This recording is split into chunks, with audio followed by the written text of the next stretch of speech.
My name is Nora Mulready and I am the founder of the Unfinished Revolution project. The Unfinished Revolution project takes the form of a series of short films looking explicitly at issues that are contentious, difficult to talk about, and have perhaps been shied away from by the political mainstream. To do this, we've brought together politicians, journalists, academics, campaigners, people with work and life experience in relation to the different topics that we're talking about. This debate is about knowledge in education, what should be taught and who should decide. We have Pamela who worked in the DFE for almost 10 years, including as the PPS to Michael Gove, and is now the Chief Reform Officer at Catch 22, which does a lot to do with education. We have Jonathan Simons, who is an education policy expert, formerly of the Number 10 Strategy Unit under Gordon Brown and David Cameron. And we have John Blake, who is an education advisor, a curriculum specialist, and formerly a history teacher. Welcome to you all.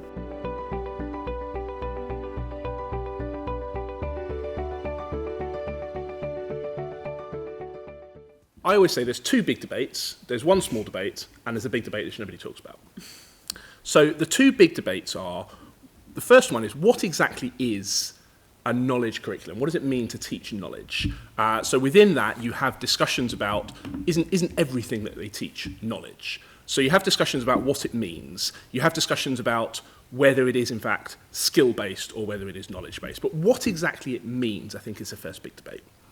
The second big debate you tend to get is, even if we understand what it is it a good thing or is it somehow reductive?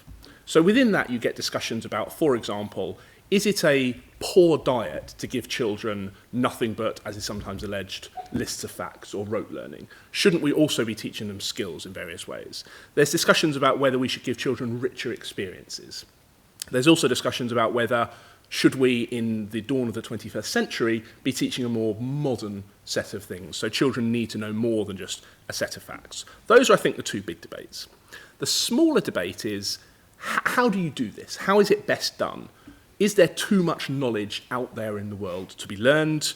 Can teachers have the skills to teach this? And is every child able to learn knowledge? That's the smaller debate.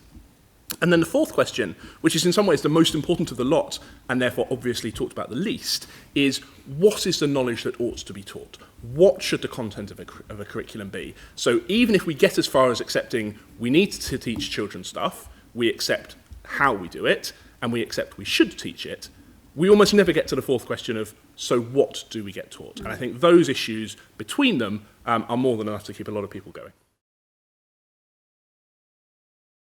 In most English schools, you might imagine it's the national curriculum, and generally when you talk to people who are outside of education, they just assume that in the national curriculum is a list of what's being taught. And there are a number of sort of structural reasons why that isn't necessarily true. Academies don't have to follow the national curriculum, but the bigger problem is that there's not really ever been any clear way of actually implementing the national curriculum, of knowing whether it's being done properly. Because none of the mechanisms that have been set up to hold schools accountable really look at content of curricula. So qualifications don't necessarily cover content. Ofsted has become more interested in curriculum very recently, but hasn't been for most of its existence. So essentially, who decides is the teacher. The teachers might, if they're in a very well-organised department, build a very coherent programme across a number of years, but it's much more likely that it's done pretty much on the basis of what that teacher thinks is important. And even if any individual teacher did construct a sort of very coherent line of what should be taught in their subject that they always stuck to, they're not going to teach every child in their school. They may move schools. So the actual experience of the child in terms of what they're learning is often very disjointed.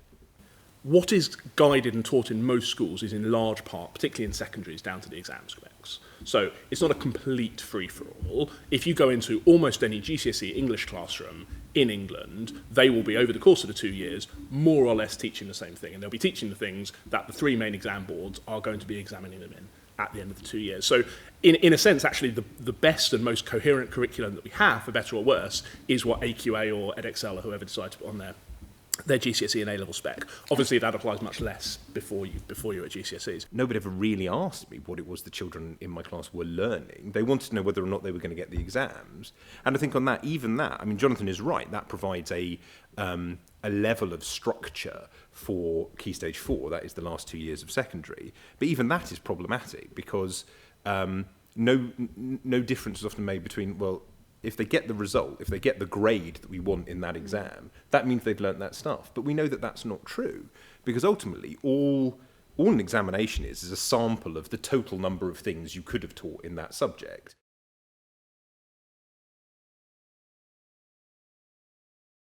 Part of it is about believing that education actually makes a difference, that schools are not places that you send children for the convenience of their parents so they can go to work, and that if they happen to learn something over the 11 years, it's fine, and that probably what they get at the end of that time is basically what they were going to get anyway. That you believe that the curriculum, and that's why I think curriculum is so important, that this is an intervention. You are trying to change children, but that then is why people fear it, because you are trying to change them. You are going to make them different. They will think differently.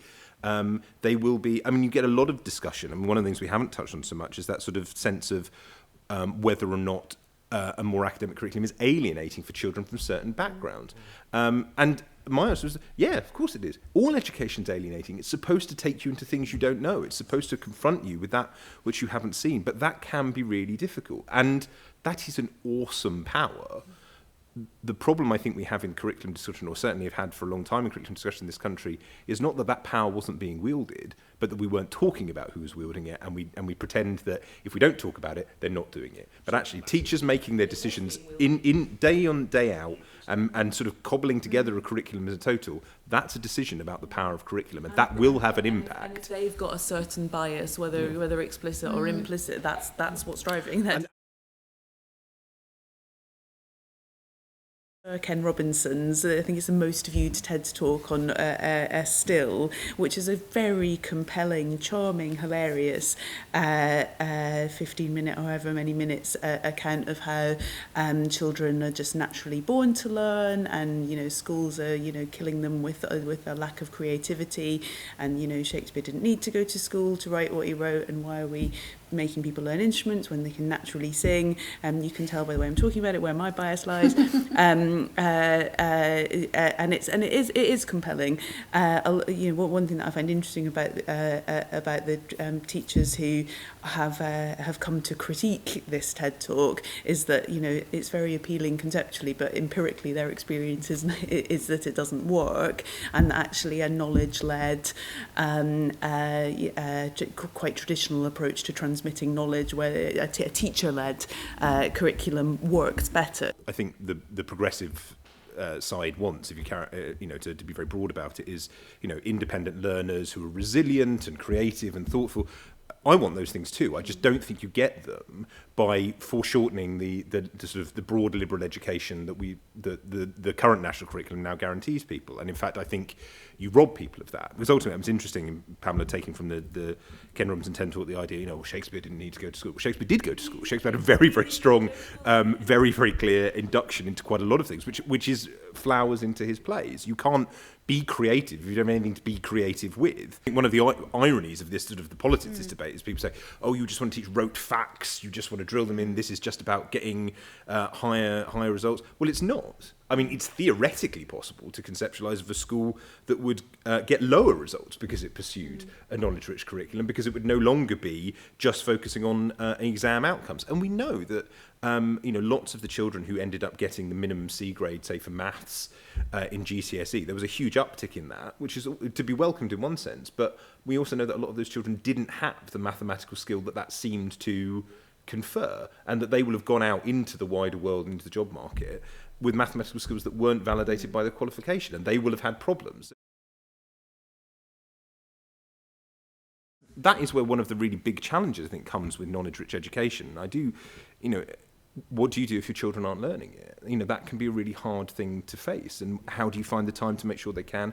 And in particular, what do you do about children from less advantaged backgrounds who carry less of the kind of background informal knowledge that makes knowledge of So like sort books of learning. at home, music at home, trips to the theatre, and it doesn't guarantee et that cetera, you'll do it, but yeah. the more knowledge you have, the easier it is to learn more things, and that then poses a really difficult question for some of our most schools in most deprived circumstances, that they've got to make up that gap. And I think one of the ways that for a long time we got around that was we just ignored it and pretended it didn't matter, and that we don't ask them whether they know those things, but actually it does matter. I thought about it, I think about it and thought about it such a lot, because it's still such a a heightened debate.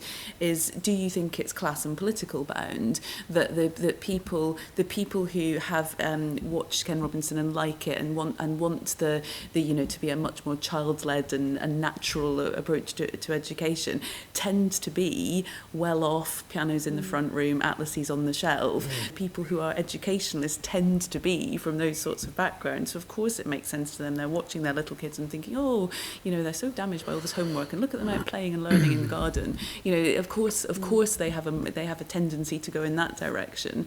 Whereas the people demanding kind of that their local school actually be more like a grammar school with that level of or what they perceive to be that level of discipline, etc., are tend to not be from those backgrounds, because actually that they know that that's their child's only route. This is not a party political debate, or it need not be a party political debate. It doesn't cut across party political lines, but it's often seen as that. And it's often, again, at the risk of simplifying slightly, it's often seen on a kind of left-right split, whereas those who are more kind of traditional left persuasion are more in favour of what Pamela's called progressive or cross-curricular or skills-based or thematic learning, and those on the political right, such as the Coalition when they came in 2010, seen as much more traditionalist and the like. It's not true for reasons we can sort of go in and talk about, and indeed there's quite a flourishing movement of left-wing thinkers who are very, very convinced of the power of a knowledge education for precisely the reason you give, that the children and the proportion of the electorate that they sympathise with and represent are the people who most lose out. The difficulty that the knowledge-rich curriculum crowd, for want of a better word, face is though inextricably tied up with the politics of this, and it's deeply, deeply unfashionable, because most people in education, the majority of people in education, I would say, are instinctively sceptical in the true sense of the word of right-wing thinking in a broader sense. And so what you tend to find is that people who espouse this view get painted with that. It's exactly the same in the US. E.D. Hirsch is a lifelong Democrat, is very, very commonly painted as right-wing. Similarly, all of the thinkers in the UK who've really, really espoused this, Michael Young, for example, who from the IOE, is a lifelong socialist. Grammar schools are the original sin of English education and continue to sit there. You can go to certain organisations of people who will campaign for education, and it's still 1973, and they want to talk about how we need to get rid of the last 163 grammar schools because they're really the barrier to all the progress. Because that was such an obsessed thing. And the idea, and I think that's left two things behind. One, that academic curricula is inherently and inescapably elitist. If you look at the sort of books written by comprehensive campaigners in the 60s, they use grammar and academic curriculum completely interchangeably. But also the idea that testing and failing testing was demotivating, demoralising and destructive to learning, and that children who failed the 11 plus were devastated. Now, you can have an argument about whether that's true or not, but it's also the case that even if that were true, sort of testing we're talking about now isn't about saying you failed, you don't get to go to the nice school. What I often say is that the point of testing children to find out what they've learned is not to say you, the child, have failed, but you have been failed. If you don't know this at 11, what has happened? And it might be there are lots of legitimate reasons, and it's not always the school, but sometimes it's that the school just haven't taught it to you. That's not your fault, but someone is going to need to do something about it, because at some point that's going to come home to roost. There's a reverse snobbery, as you say, towards what is perceived to be what posh schools do, either grammar schools or private schools. I think however many times you say, but debating is a really, really good teaching and learning tool. Having a strong debating culture in the classroom or in the school is good. It's still, that's just what posh schools do, so we're not going to damn well do it here. We're not going to have our kids sitting in rows, we're going to have them sitting facing each other in tables, even though that's proven time and time again to be really bad for learning and behaviour in the classroom. And it just comes from Gove and others, all the people that John mentioned, are accused of being ideologues, but what's more ideological ideological than sticking to something because you believe it to be that's a nice way to teach kids, even though time and time again it's been proven to not work. Teacher, if you say to any teacher, right, we've got, it's revision time now, we've got 6 weeks till the kids are going to sit the GCSE exams, right? No. What do they do then? Then the kids are in rows, they're listening to the teacher stand in the front, they're telling you all the things they haven't done up to that point. You think, well, why didn't you just do that earlier? Yeah. And ironically, of course, that sort of short term is actually the least effective way of getting them to learn. They'll cram them for it, and then it'll... But also, ironically, if you had done that sort of more directive teaching over a longer period of time, you probably would get to the stage where you could sit them in tables and you could have really good debate. To take the example of, I think, a policy that got really, and still continues to get a difficult time, but ultimately is fundamentally fairly obviously correct, is synthetic phonics as the way of teaching children to read. So you teach them to break down words into sounds, and you teach them that those sounds are associated with particular letter combinations, and then you build up reading through that. And the government instituted a phonics check, and I mean the big champion continues that is Nick Gibb, and who again elicits not quite the same response as Michael Gove, but certainly is not sort of roundly cheered in staff rooms up and down the country. Yet the impact of phonics is, it is one of those areas in which you can say the evidence is absolutely clear. It's been clear for years. That is how you best teach children to read. And the result of putting the phonics check in has undoubtedly been an increase in the number of children being taught effectively that. And we will shortly start having cohorts of children arriving into secondary school, all of whom can decode. Not necessarily read fluently, because there's still a lot to be done at upper primary, sort of building the knowledge so that they can read better, but who can at least fluently decode. Actually, phonics, again, come back to whether it's a right-wing idea or not. When I was working for Gordon Brown was obsessed with phonics. Gordon Brown was a person who brought phonics as a policy instrument into English schools. Came out of Clackmannanshire in Scotland. He was obsessed with it. He funded it initially. He was the person who started it all off. Actually, all Gove and Gibb did was kind of actually basically jump on the back of the work that Gordon had done and give it an accountability metric. The great thing, I think, that's happened since Amanda Spielner has become HMCI is that these discussions about curriculum have come into Ofsted, and that's certainly clearly going to be part of their new curriculum, their new assessment of schools. There is an element of an experiment about what's about to happen as one of the key and most effective arms of accountability in the country starts going round schools and saying, well, what are you teaching your students and why are you teaching it? And I think we've seen already, given that that's been trailed very strongly, that's driven really powerful conversations in lots of schools. I think the question is, what about those schools where that conversation hasn't happened? Are they ready? Will they know what to do?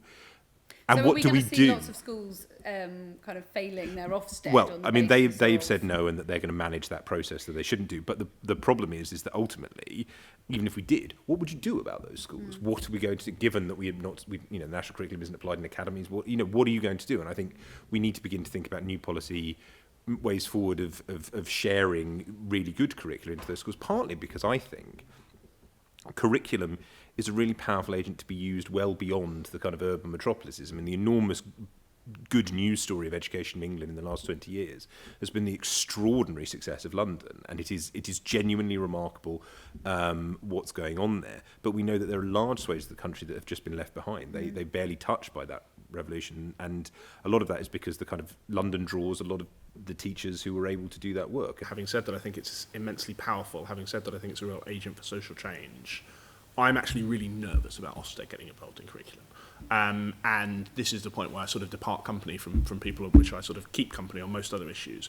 The reason I'm nervous about it is sort of twofold, or threefold really. One is that I find it implausible that at some point we won't emerge with some sort of model of preferred curriculum.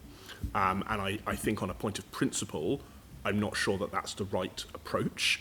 Secondly, and related to that, I think once we give up that principle, we leave ourselves open to a different HMCI and a different Ofsted and a different approach towards things which prioritises a set of curricula which I don't think is as helpful.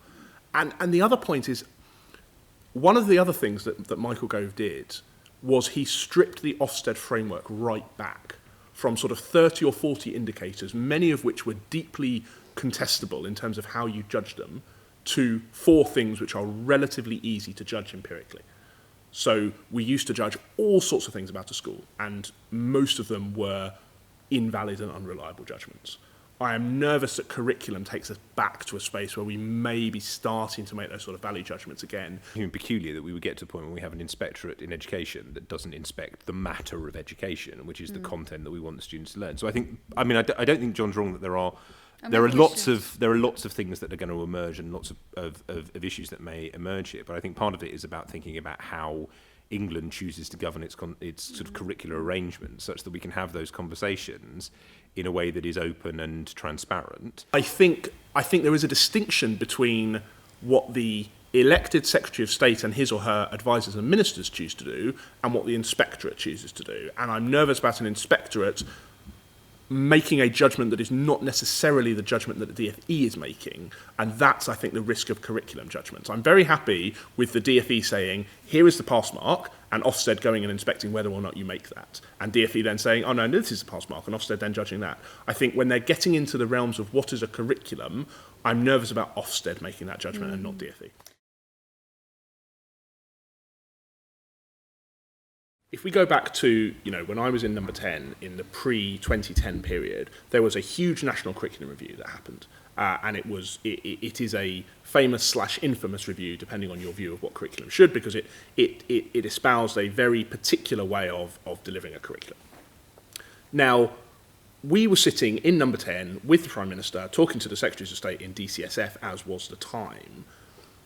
We used to kind of think that we, as in government, should have an opinion on all sorts of things to do with education. This was a very micromanaging government with regards to education. It ran national programmes, it set field forces, it had public service agreements targets, if we remember those, it had lots of money attached to them, it had lots and lots of funding streams and pots. It was not a government that was afraid, for better or worse, to centrally manage a lot of things, except for curriculum, which was conspicuous by its absence. Because it just felt like it just didn't the have narrative, well, exactly that. It was that curriculum discussions were for two people. One was for experts who would divine this, and politicians and civil servants shouldn't get involved because we were not experts. And it was for teachers who would implement this in the classroom, and we as government and civil servants should get involved. So we would write ourselves as a group of stakeholders, wrote ourselves entirely out of curriculum discussions. So the draft curriculum came through to the Secretary of State, I can't remember who it was at the time, came through to number 10. I think it probably had, I'm not kidding, 10 minutes worth of discussion. And it was like, I think we asked questions like, is Shakespeare still in there? Because otherwise the Daily Mail will get mad. Yes, it is. Is there a sufficient British history in there? Because otherwise it's going to be a tabloid issue. Yes, it is. Fine, tick it off. We'll probably ask like the periodic table. There's a kind of touchstone 5 or 6 things which politicians with a view to the media will want to say, are they in the curriculum? Yes, they are. Fine. Now, this was an immensely technical piece of work, which we signed off without thinking, but it was also an intensely ideological piece of work, because everything is ideological, because depending on who you choose as your experts to write your curriculum framework, will give you an entirely different document. And whoever wrote the 2007 document were very, very different people to who wrote the 2010 document. And the fact that nobody, as far as I can tell, even sort of thought to pause and say, maybe we should have an opinion on this. Absolutely not. Just ticked off straight through. And so what happened was it then went down to 450,000 teachers, and they implemented it in very, very different ways, depending on their heads of department and their structure in their schools. And we were sort of quite happy with that as a government, because that teachers know best. That was the way. And that's an incredible omission when I think back at it. And I think of all the spectacular number of things I got wrong when I was a civil servant. That was probably the biggest. One of the things I find astonishing, retrospectively looking back, having been at the DFE in that crossover period between 2009 and 2010, is that nowhere in the Department for Education was there a sense of awareness that we were moving from quite a different understanding from a government perspective of what should be discussed and prioritised. E.D. Hirsch and Willingham, we should have been talking about them as a department, not from a partisan point of view, just because these are interesting, important, research-led knowledge thinkers. I think we are only at the beginning, really, of the next stage of that conversation. I think we've got to a point where knowledge rich continues to be controversial, but that actually it has become an embedded part of the conversation.